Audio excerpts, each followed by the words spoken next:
Hi everyone, this is Mark from the Dashboards team, and I'd like to share that Grafana now supports multi-property variables.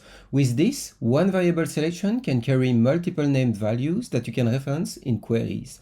So I've built these sample dashboards to show one practical use case where we're going to replace 3 different variables with a single multi-property variable.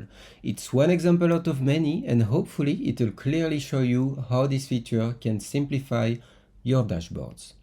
This dashboard shows the same metric across Google, Azure, and AWS for different environments: development, staging, and production.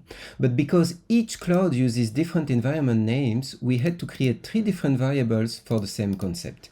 And as you can see, each time we switch environment, we must manually keep all variables in sync.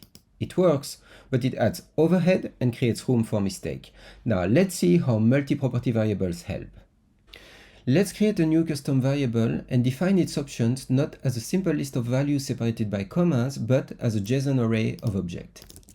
Each object has a text property for a human-friendly label in the dropdown, a value property for the base variable value, and cloud-specific properties.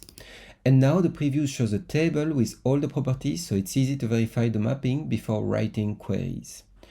Once created, each panel can use the variable property it needs: AWS, Azure, and Google. And now, when I select a new value in the dropdown, all the panels update correctly at the same time. Et voilà! Cleaner dashboard with less manual variable management, and I hope it's going to be useful, and don't hesitate to share feedback. Thank you.